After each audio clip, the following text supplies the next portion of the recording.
Hello વિદ્યાર્થી મિત્રો, આશા કરું છું કે તમે બધા સ્વસ્થ અને મજામાં હશો. હું દર્શના પરમાર મારી ચેનલમાં તમારું સ્વાગત કરું છું. તમે જોઈ રહ્યા છો રાહતદર્શ એજ્યુકેશન, જેમાં આજે આપણે પ્રકરણ 8 ધોરણ 9 વિકાસ અસાઇનમેન્ટ સોલ્યુશન વાર્ષિક પરીક્ષા 2025 ઓકે આપણે વિભાગ સી નો પ્રકરણ 8 ભણી રહ્યા છીએ. આની પહેલાંના વિભાગ બી જે છે એના બધા જ વિડીયો મુકાઈ ગયા છે મિત્રો. જો તમે ન જોયા હોય તો તમે જોઈ શકો છો. ઓકે, પ્રકરણ 8 એમાં ન્યૂટનનો ગતિનો બીજો નિયમ લખો અને એફ બરાબર એમ એ સૂત્ર જે છે એ આપણે તારવાનું છે. આ જે પ્રશ્ન છે એ મોસ્ટ આઈએમપી છે મિત્રો, કરવાનું ભૂલશો નહીં. સૌથી પહેલાં આપણે લખવાનું કે ન્યૂટનનો ગતિનો બીજો નિયમ. બરાબર, ઓકે, બીજો નિયમ લખીએ. ચલો, શું છે ગતિનો બીજો નિયમ? તો કે પદાર્થના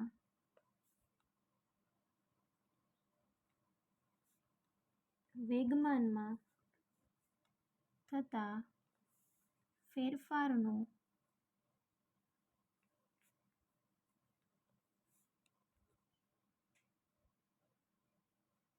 સમય દર તેના પર લાગતા અસંતુલિત બળ જેટલો અને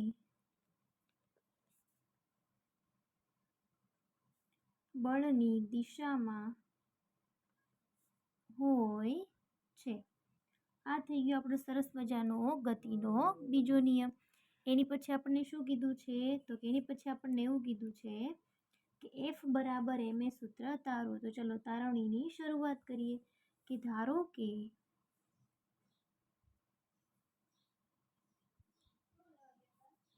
કોઈ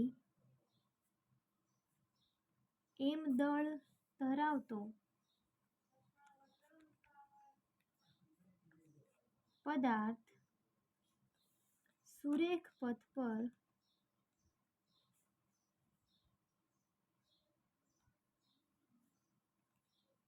યુ જેટલા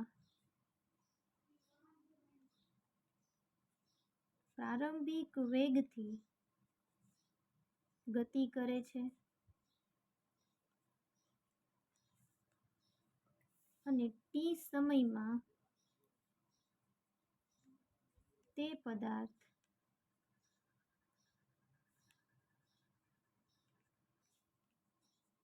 અચળ પ્રવેગી ગતિ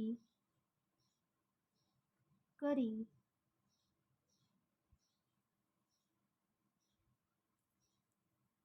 અચળ બળ એફની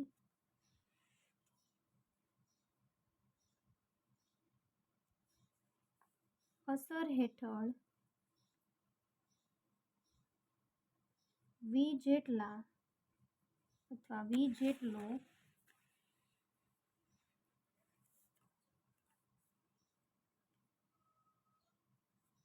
વેગ પ્રાપ્ત કરે છે. ઓકે, હાલો, હવે પ્રારંભિક વેગમાન p1 બરાબર mu અને અંતિમ વેગમાન p2 બરાબર mv થશે. બરાબર, અને ટી સમયમાં પદાર્થના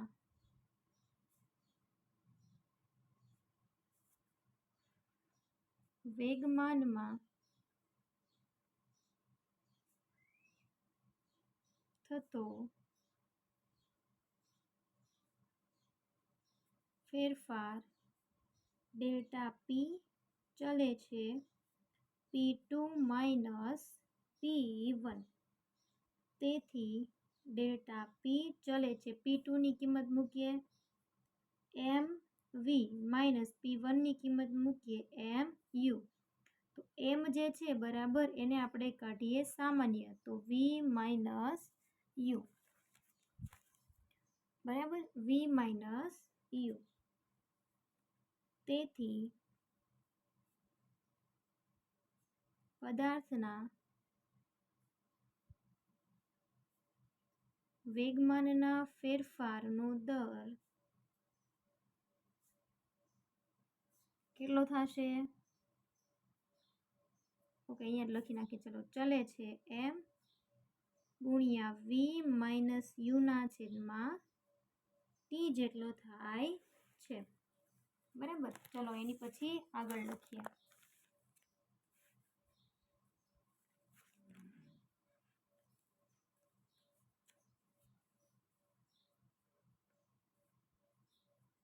કે ન્યૂટનના ગતિના બીજા નિયમ અનુસાર લાગતું બળ એફ ચલે છે એમ ગુણ્યા વી માઇનસ યુના છેદમાં ટી. તેથી એફ બરાબર આપણે અચળાંક મૂકી દઈએ કે એમ વી માઇનસ યુના છેદમાં ટી. બરાબર, જે આ કે જે છે શું છે? એક અચળાંક છે. અહીંયા લખી દઉં છું. જો અહીંયા બાજુમાં લખી દઈએ, જ્યાં કે બરાબર સમપ્રમાણતાનું અચળાંક છે. બરાબર, તેથી હવે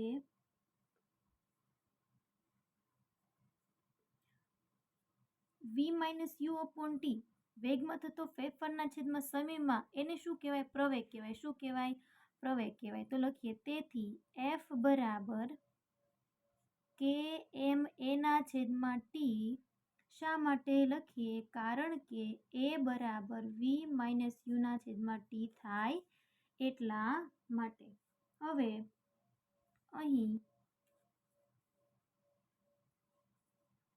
બળનો એકમ એવો પસંદ કરવામાં આવે છે કે જેથી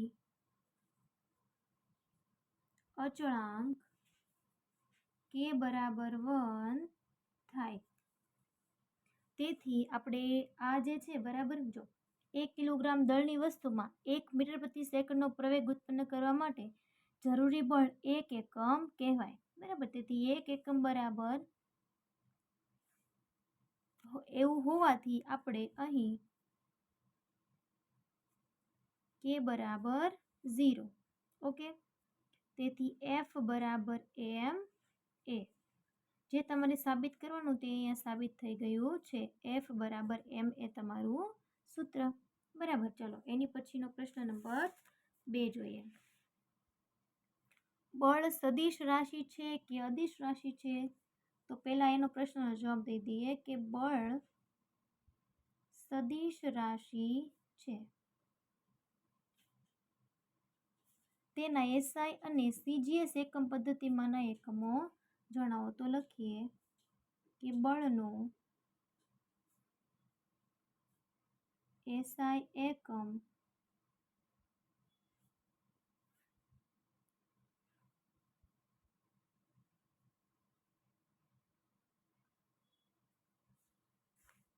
બળ જે છે બરાબર એનો એસઆઈ એકમ લખીએ ન્યૂટન છે. પણ આપણે કઈ રીતે લખીશું? 1 ન્યૂટન અને અહીંયા લખીએ, ઓકે અહીંયા રહેવા દઈએ, અહીંયા લખીએ 1 ન્યૂટન બરાબર 1 કિલોગ્રામ ગુણ્યા 1 મીટર પ્રતિ સેકન્ડનો સ્ક્વેર, અથવા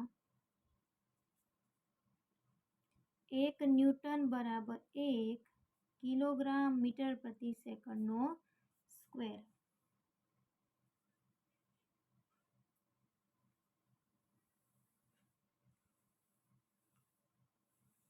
બરાબર, એટલા માટે બળનો એસઆઈ એકમ શું છે? ન્યૂટન છે. અને પછી બળ જે છે એનો CGS માં કીધું છે, તો લખીએ કે બળનું CGS પદ્ધતિમાં SI એકમ ગ્રામ સેન્ટીમીટર પ્રતિ સેકન્ડનો સ્ક્વેર અથવા ડાઇન છે.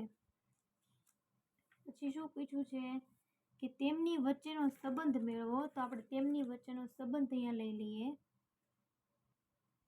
1 ન્યૂટન બરાબર 1 કિલોગ્રામ મીટર પ્રતિ સેકન્ડનો સ્ક્વેર, તો 1000 ગ્રામ એને ગુણ્યા 100 સેન્ટીમીટર પ્રતિ સેકન્ડનો સ્ક્વેર, તો બરાબર 1 2 3 અને આના 2 5 થયા, તો ગ્રામ સેન્ટીમીટર પ્રતિ સેકન્ડનો સ્ક્વેર બરાબર તો 10 ની 5 ડાઇન થાય ને, તેથી 1 ન્યૂટન બરાબર 10 ની 5 ડાઇન થશે. એનો અહીંયા સંબંધ મળી ગયો. ચલો એની પછીનો આપણે પ્રશ્ન નંબર 3 જોઈએ. ચલો એ પ્રશ્ન નંબર 3માં આપણને શું કીધેલું છે એ જોઈ લઈએ.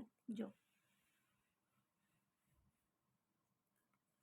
ઓકે, ન્યૂટનના ગતિનો ત્રીજો નિયમ લખો અને વિવિધ વ્યાવહારિક ઉદાહરણો દ્વારા સમજાવો. જો મિત્રો આ જે પ્રશ્ન છે ને એ મોસ્ટ આઈએમપી છે, બહુ બધી વાર પૂછાઈ જાય એવો છે, એટલે આ કરવાનું ભૂલશો નહીં અને સાવ સિમ્પલ છે, બરાબર.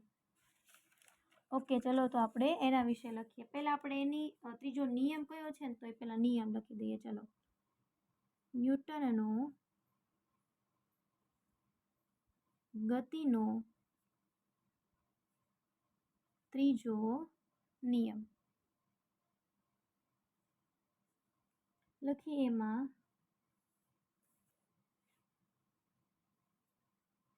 કે દરેક ક્રિયાની સમાન અને વિરુદ્ધ પ્રતિક્રિયા હોય છે. જ્યારે એક પદાર્થ બીજા પદાર્થ પર બળ લગાડે છે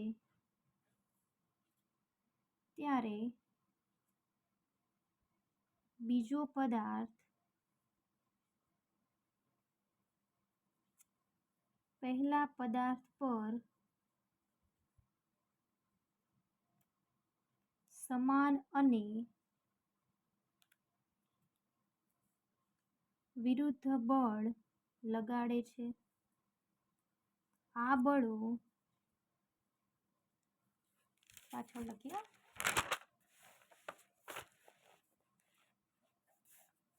હંમેશા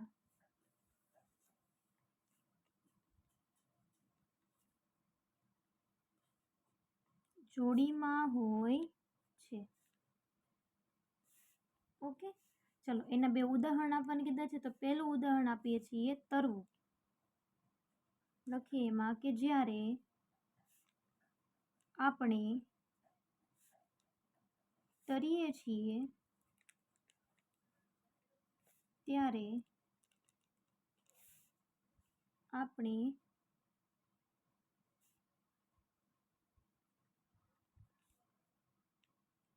આપણા હાથ અને પગ વડે પાણી પર પાછળની તરફ બળ લગાવીએ છીએ.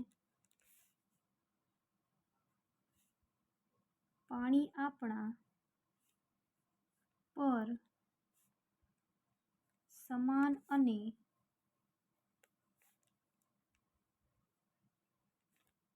વિરુદ્ધ બળ લગાડે છે, જે આપણને આગળ ધકેલે છે. આ સરસ મજાનું ઉદાહરણ છે મિત્રો, જરૂરથી તમે યાદ રાખજો અને સરળતા પણ રહેશે તમને યાદ રાખવામાં. અને બીજું ઉદાહરણ છે તમારું જાણીતું જ છે ને આપણે પાઠ્યપુસ્તકમાં ભણી પણ ગયા છીએ કે બંદૂકમાંથી ગોળી છોડવી. લખીએ એમાં કે જ્યારે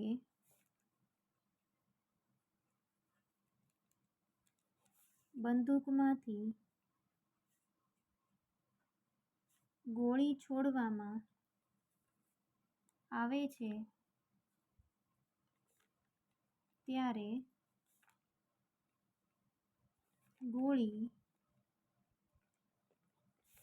આગળની તરફ જાય છે અને બંદૂક પાછળની તરફ ધકેલાય છે.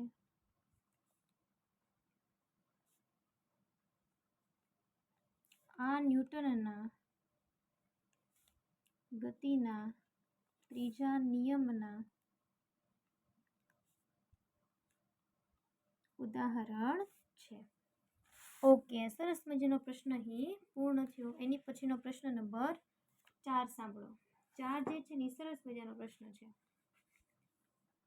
ઓકે, તમને એમાં સમજાશે ઘણું બધું. શાંતિથી પહેલાં આપણે એને વાંચી લઈએ. ચલો, આપણને એમાં શું કીધું છે કે શ્રી દવે પોતાની કાર ચલાવતા હોય છે ત્યારે તેમની બાજુમાં બેઠેલા તેમના પુત્ર રાજુ પર તેમની નજર પડે છે. તેણે સીટ બેલ્ટ પહેર્યો હોતો નથી. તેઓ પોતાના પુત્રને સીટ બેલ્ટ પહેરવાનું કારણ સમજાવે છે. રાજુ પોતાના પિતાને કહ્યું માને છે. તો એમાંથી આપણને 3 પ્રશ્ન પૂછ્યા છે કે કાર ચલાવતી વખતે સીટ બેલ્ટ શા માટે પહેરવું જોઈએ. લખીએ ચાલો. કારણ કે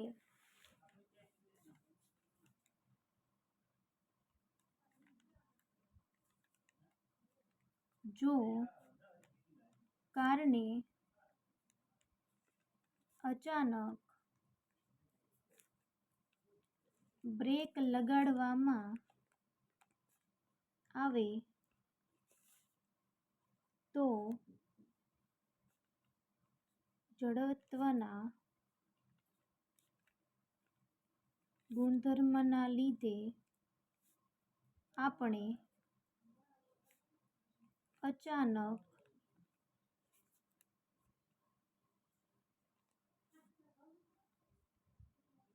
આગળ તરફ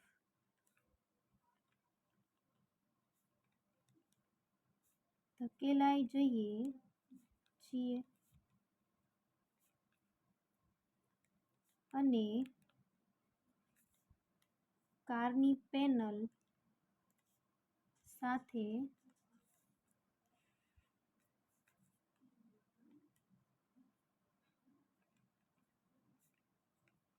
અથડાઈ જવાથી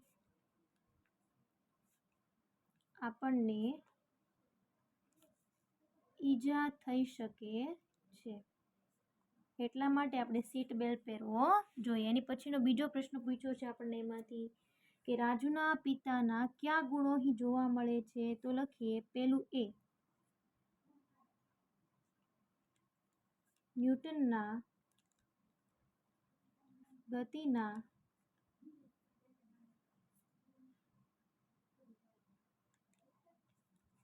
પ્રથમ નિયમનું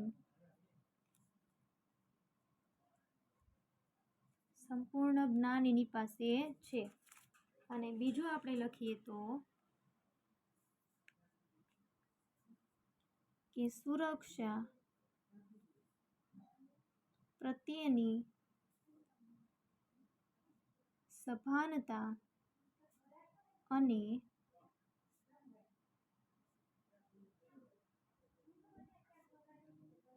ડ્રાઇવિંગ કરતી વખતે નિયમોનું પાલન કરવું. બરાબર, એવી એને ખબર છે. રાજુના ગુણો જણાવો. તો રાજુ પાસે શું છે તો કે પેલું એ લખીએ કે રાજુ આજ્ઞાંકિત છે કેમ કે એના પપ્પાની વાત એણે માની અને એ સમજદારી પણ દર્શાવે છે. પાંચમો પ્રશ્ન છે વેગ અને વેગમાન જે છે બરાબર એનો તફાવત આપણે લખવાનો છે કે કોને કહેવાય વેગ અને કોને કહેવાય વેગમાન. લખીએ ચલો. સૌથી પહેલા તો આપણે બંનેની વ્યાખ્યા લખી દેવી છે ને. લખીએ પેલું, એકમ સમયમાં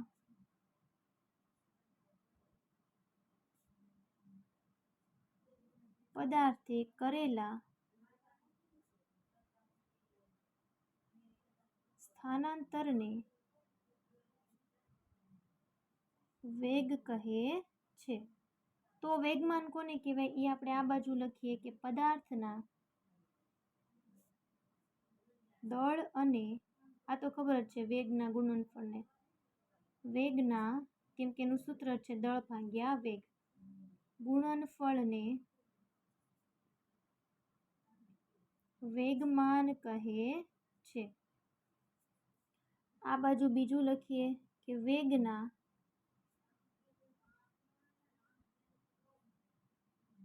ફેરફારનો દર પ્રવેગ દર્શાવે છે. તો કે હા એ વસ્તુ સાચી છે કેમ કે પ્રવેગનું સૂત્ર છે વેગનો ફેરફાર ભાગ્યા સમય. તો આમાં કયો મુદ્દો લખી શકીએ આપણે? તો લખીએ કે વેગમાનમાં થતા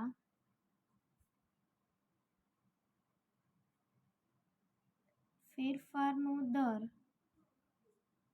બળનું મૂલ્ય દર્શાવે છે. અને ત્રીજું લખો, છેલ્લો મુદ્દો આપણે લખી નાખીએ કે વેગનો એસઆઈ એકમ મીટર પ્રતિ સેકન્ડ છે. ઘણાય છે ને આમ પણ લખે છે મીટર સેકન્ડ ઇનવર્સ. આ બંને સાચું છે, બંને એક જ છે. અને ત્રીજો મુદ્દો છે આ બાજુ કે વેગમાનનો એસઆઈ એકમ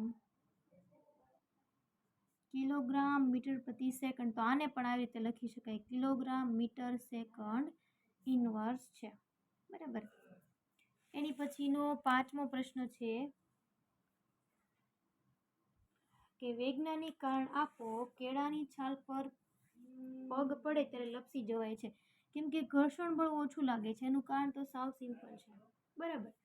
કારણ કે જો ઘર્ષણ બળ ઓછું લાગે છે એના કારણે એવું થતું હોય છે. તમે ઘણી વખત તો જોતા હશો કે આપણે જે ચપ્પલ લઈએ છીએ, બૂટ લઈએ છીએ અથવા કોઈ પણ વસ્તુ લઈએ છીએ પગમાં પહેરવાની વસ્તુ એટલે કે બૂટ છે, ચપ્પલ છે, સેન્ડલ્સ છે, તો એની તળિયું જે હોય એમાં ડિઝાઇન હોય છે.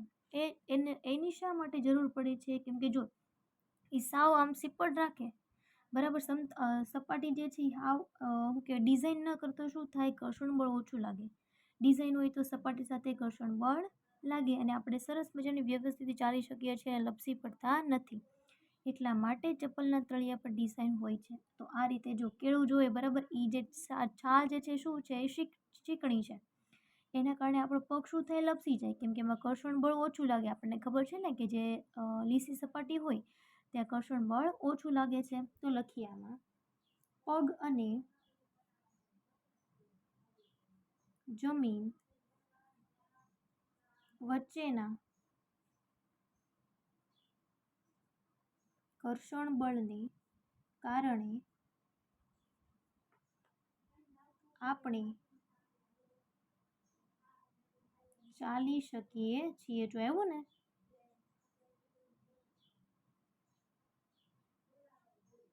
કેળાની છાલ પર પગ પડતા પગ અને જમીન વચ્ચે કેળાની છાલ આવે છે. પાછળ લખીએ થોડુંક.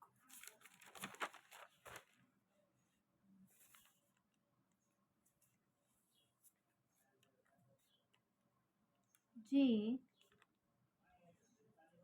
લીસી હોવાથી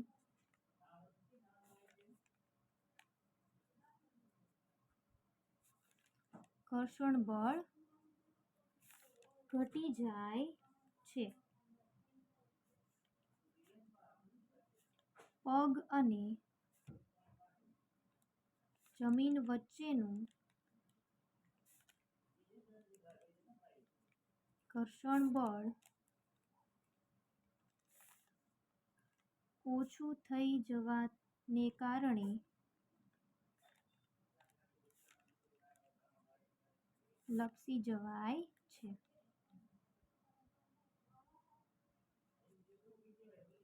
ઓકે, તમારા આ જે 5 પ્રશ્નો છે એના આ રીતે જ મેં જવાબો અહીંયા લખેલા છે. બરાબર, આપણે સમજ્યા છીએ, પણ છતાં પણ તમને કોઈ પણ પ્રકારનો પ્રશ્ન હોય તો તમે મને કમેન્ટ કરીને જણાવી શકો છો. અને જરૂરથી જણાવજો કે તમને આ વિડીયો કેવો લાગ્યો છે. અને જો તમે મારી આ ચેનલ પર નવા હોય તો પ્લીઝ મિત્રો વિડીયોને લાઇક, શેર અને સબસ્ક્રાઈબ કરવા ભૂલશો નહીં. Thank you very much. આની પછી આપણે આનું આગળનું પ્રકરણ છે પ્રકરણ 11 ભણીશું અને વિભાગ C ને પૂર્ણ કરીશું. ઓકે, આની પહેલાંના વિડીયો ન જોયો હોય તો જરૂરથી તમે જોઈ લેજો. Okay, thank you very much.